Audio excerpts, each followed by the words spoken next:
নমস্কার বন্ধুরা, আপনারা দেখছেন শ্রীমদ্ ভাগবত গীতা ইউটিউব চ্যানেল। আমি সৌরভ, আর আজকে নিয়ে এলাম শ্রীমদ্ ভাগবত গীতার পরের ভিডিও। তো যে ভিডিওতে আপনারা দেখতে পাবেন যে যারা হিন্দু ধর্মকে নিয়ে এতদিন হাসি ঠাট্টা মজা করত এবং শ্রী বিষ্ণুর অবতারগুলোকে নিয়ে যারা মজা করত, আজকে নাসাও প্রমাণ করে দিয়েছে যে হ্যাঁ, হিন্দু ধর্মের পুরাণ অনুযায়ী কিছু কিছু সত্যি আজও পৃথিবীতে হিসাবে মেনে নিয়েছেন সবাই। তো তারই মধ্যে আজকের একটা সত্যতার উদাহরণ হলো বরাহ অবতার। তো চলুন আজকে দেখে নিই বরাহ অবতারের গুণ এবং তার মহিমা। তো তার জন্য specially thanks unlimited motivation team. ধন্যবাদ আপনাদের এত সুন্দর ভিডিওটা আমাদেরকে দেওয়ার জন্য। তো চলুন ভিডিওটা দেখে নিই। মহাবিশ্বে আবিষ্কৃত হলো ফুটন্ত সমুদ্রের গ্রহ, আর তাতেই সমাধান হলো হিন্দু পুরাণের সবচেয়ে জটিল রহস্যের। নাসার জেমস ওয়েব টেলিস্কোপ পৃথিবী থেকে 70 আলোকবর্ষ দূরে এমন এক গ্রহের সন্ধান পেয়েছে যা পুরোটাই ঢেকে রয়েছে এক ফুটন্ত জলের সমুদ্র দিয়ে। কিন্তু শুরুতেই আমরা হিন্দু পুরাণের কথা কেন বললাম? আসলে ভগবান শ্রীবিষ্ণুর বরাহ অবতারকে নিয়ে এতদিন বিস্তর হাসাহাসি করত সবাই, কারণ পুরাণ মতে অসুর হিরণ্যক্ষ যখন মহাবিশ্বের কোন এক গভীর সমুদ্রে গোটা পৃথিবীকে ডুবিয়ে দিয়েছিল, তখন শ্রীবিষ্ণুর বরাহ অবতারই পৃথিবীকে নিজের হাতে রক্ষা করেছিলেন। কিন্তু এতদিন সবাই বলতো মহাবিশ্বের সমুদ্র, এও আবার হয় নাকি? পৃথিবী ছাড়া কোথাও জলের অস্তিত্বই খুঁজে পাওয়া যায়নি আজ অব্দি। তাহলে পুরাণে বলা সবটাই গাঁজাখুরি গল্প?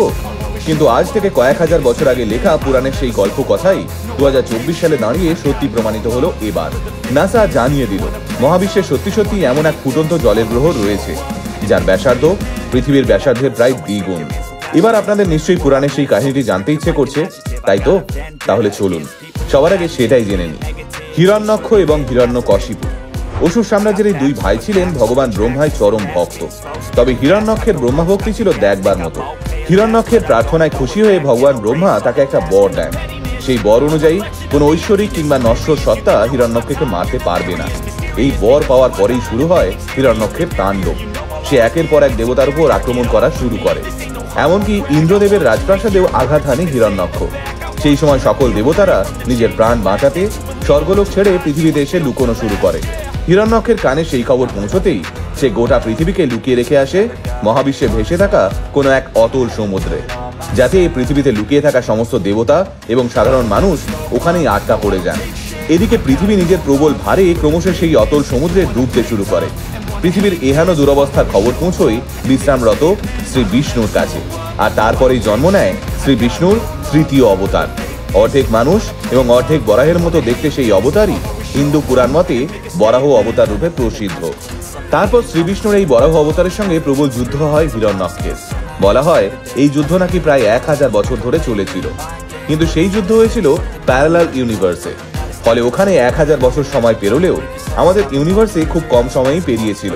ফলে যুদ্ধ শেষে হিরণ্যক্ষকে বধ করার পর মহাবিশ্বের সেই অতল সমুদ্র থেকে ডুবন্ত পৃথিবীকে ভাসিয়ে তুলেছিলেন শ্রী বিষ্ণুর বরাহ অবতার।